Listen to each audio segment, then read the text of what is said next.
Você já ouviu, por décadas, que o reator de Chernobyl estava morto. Que a tragédia havia sido enterrada sob toneladas de concreto, aço e silêncio. Mas conforme analisamos dados técnicos recentes, algo inquietante aparece nas entrelinhas. O combustível derretido nunca descansou por completo. Ele ainda reage, lentamente, discretamente, como um animal ferido que respira no escuro. E entender por que isso acontece revela uma verdade que quase ninguém comenta. Reatores não morrem, apenas mudam de ritmo. Se essa revelação já te fez olhar para o tema com outros olhos, deixe um comentário dizendo: eu sempre desconfiei disso. Durante muitos anos, a ideia de que Chernobyl estava totalmente apagado foi repetida tantas vezes que se tornou quase um mantra público. A versão oficial garantia que o pior havia ficado para trás, que o reator não passava de um esqueleto silencioso enterrado sob concreto e aço, um monumento estático de um erro gigante. Mas quando olhamos com atenção para a construção dessa narrativa, percebemos que ela nasceu menos de precisão científica e mais de necessidade psicológica e política. Em 1986, o mundo precisava acreditar que aquilo havia terminado. Governos, especialistas e até a população queriam uma fronteira clara entre o caos e a normalidade. E assim, a expressão "o reator está morto" se tornou conveniente, simples, reconfortante e fácil de repetir. Ainda assim, sempre existiram pequenos detalhes ignorados. Relatórios técnicos que mencionavam atividade residual, gráficos que registravam flutuações mínimas e alertas que, embora discretos, nunca chegaram ao noticiário. Esses elementos foram colocados em segundo plano porque complicavam a narrativa. Afinal, admitir que algo ainda acontecia lá dentro significava admitir que o risco não havia desaparecido. E o público, naquele momento, não estava preparado para outra verdade, uma mais incômoda e difícil de explicar. É por isso que vídeos como este são importantes. Eles preenchem as lacunas deixadas pela versão simplificada da história. Aliás, se você está percebendo como a narrativa oficial sempre favorece a tranquilidade, considere compartilhar este vídeo com alguém que também questiona explicações fáceis. Às vezes, tudo o que precisamos para entender o mundo é enxergar aquilo que ensinaram a ignorar. Quando falamos sobre o que realmente existe dentro de Chernobyl hoje, não estamos lidando com um reator vazio ou com uma máquina desligada. Estamos falando de algo muito mais complexo. O corium, uma mistura densa e irregular de combustível nuclear derretido, concreto, metais e tudo o que encontrou pelo caminho durante o colapso de 1986. Esse material, que deveria representar um fim definitivo, tornou-se uma entidade própria, sólida, mas não inerte, estável, mas não silenciosa. O corium está espalhado em câmaras profundas, corredores colapsados e regiões onde nenhum ser humano pode pisar sem receber doses fatais em poucos minutos. E o que torna esse material tão singular é justamente o fato de que ele não se comporta como um combustível apagado. Ele continua interagindo com o ambiente, absorvendo umidade, reorganizando lentamente suas estruturas internas, em alguns casos, gerando pequenos picos de reatividade. O que deveria ser apenas escombro radioativo é, na prática, um organismo químico e nuclear em lenta transformação. Parte dele ainda libera calor, outra parte ainda contém regiões de densidade suficiente para que nêutrons se choquem e criem micro-reações. Esse é o ponto que quase nunca chega ao público. O reator não está morto porque o seu combustível não está morto. Ele está adormecido, sim, mas como algo que respira, mesmo que fracamente. Essa compreensão é essencial para seguir adiante. E já que estamos entrando no coração técnico da questão, deixe seu like para que este conteúdo continue alcançando pessoas que buscam explicações reais, não versões simplificadas. A ciência chama de reatividade residual aquilo que, para muitos, parece impossível: a capacidade do combustível derretido continuar produzindo reações mesmo décadas depois do acidente. Mas, ao contrário do que a narrativa simplificada sugere, um reator não funciona como uma lâmpada que se apaga de repente. Ele se comporta mais como um metal incandescente enterrado sob cinzas, sem chama, sem brilho intenso, mas ainda quente o suficiente para reagir quando pressionado pelas condições certas. E em Chernobyl, essas condições aparecem de formas inesperadas. O corium possui regiões de densidade diferentes, compostos químicos variados e geometrias imprevisíveis. Isso significa que, mesmo que 99% do material esteja quieto, basta que uma pequena área atinja a configuração correta para produzir nêutrons adicionais. Esses nêutrons, quando interagem com outros núcleos instáveis, geram micro-reações. Nada visível, nada dramático, nada que gere explosões, mas suficiente para alterar temperatura interna, reorganizar estruturas e, principalmente, mostrar que o reator nunca entrou em repouso absoluto. Fatores externos também desempenham um papel crucial. A presença de umidade em certas câmaras profundas, pequenas variações de temperatura e até mesmo o peso gradual de estruturas internas afetadas pela gravidade. Cada elemento pode influenciar o comportamento do combustível. E quando esses fatores se alinham, mesmo que discretamente, o reator acorda por alguns instantes, apenas o suficiente para registrar uma atividade que especialistas monitoram com atenção. Esse fenômeno é tão fundamental que, sem compreendê-lo, qualquer discussão sobre o risco de Chernobyl se torna superficial. É aqui que a verdade técnica começa a romper a narrativa popular. E se esse tipo de explicação está te ajudando a enxergar a complexidade dessa história, considere se inscrever no canal. Assim, mais conteúdos como este podem aprofundar temas que, normalmente, são tratados apenas pela superfície. Os chamados nêutrons peaks, picos repentinos de emissão de nêutrons, são, talvez, o fenômeno mais intrigante e inquietante para os cientistas que estudam Chernobyl. Eles surgem de forma inesperada, sem seguir padrões nítidos, e revelam que o combustível derretido ainda possui bolsões de reatividade capazes de se intensificar por curtos períodos. Em termos simples, algo lá dentro ainda responde, ainda reage, ainda se movimenta no silêncio absoluto da estrutura.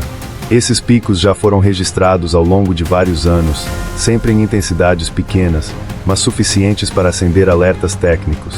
O comportamento deles é quase irregular, variando conforme a umidade interna, a temperatura das câmaras mais profundas e até pequenas mudanças estruturais no sarcófago. Quando a densidade de uma região do corium muda, mesmo que minimamente, a chance de que nêutrons atinjam núcleos instáveis aumenta. E isso cria um efeito dominó microscópico, uma sucessão de micro-reações que elevam levemente a temperatura local. É essencial entender que não estamos falando de nada parecido com a explosão original. Não há risco de um evento catastrófico como aquele de 1986. Mas isso não significa que esses sinais devam ser ignorados.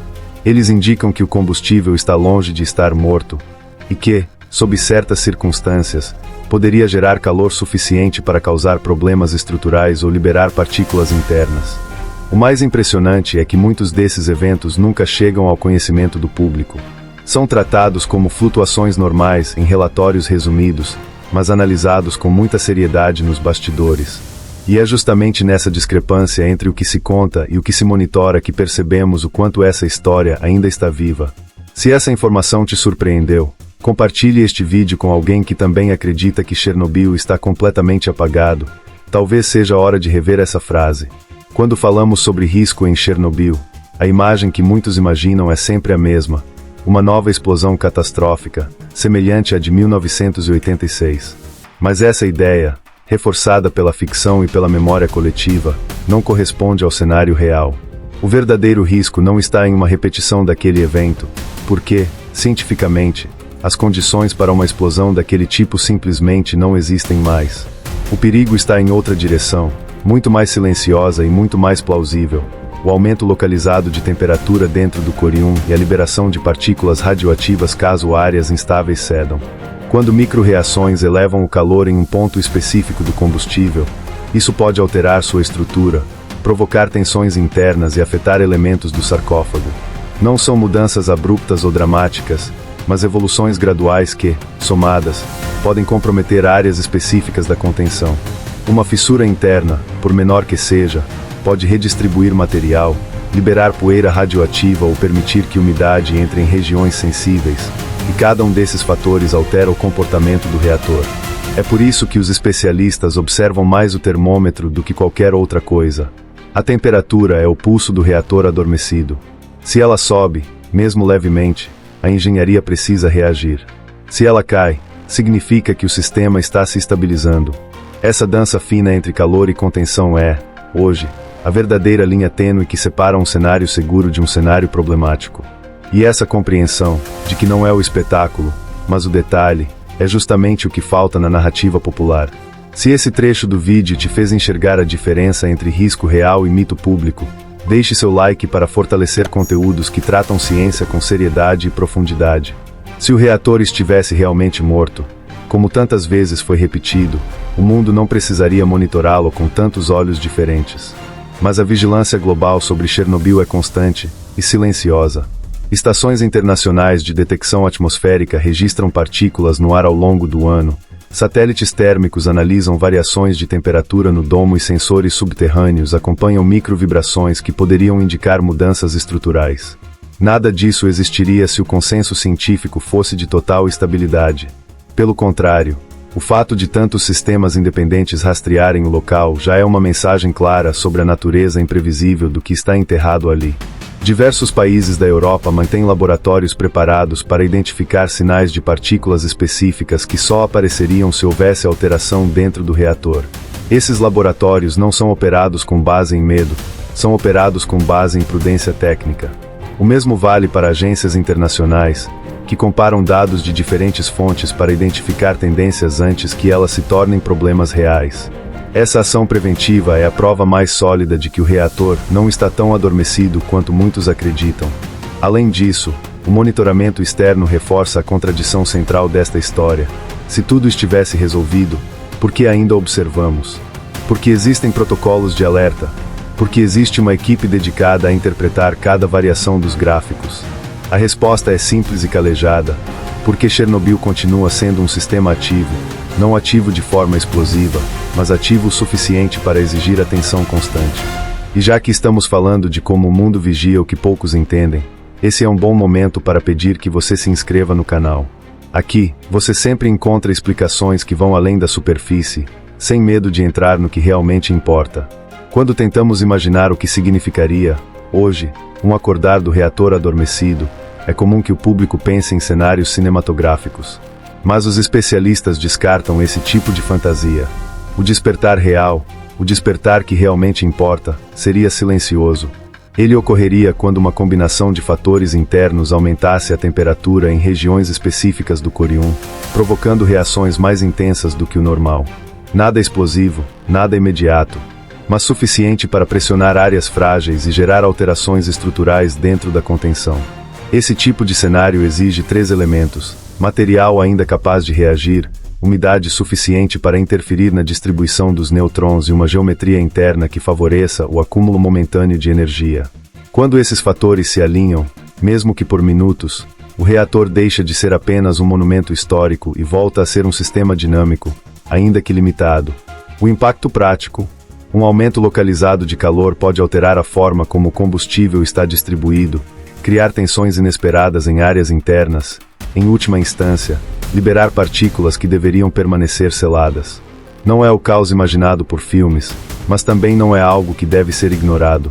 É um risco técnico, real e constantemente observado, e compreender isso é essencial para desfazer o mito do risco zero. Chernobyl não é uma bomba prestes a explodir, mas também não é uma pedra morta.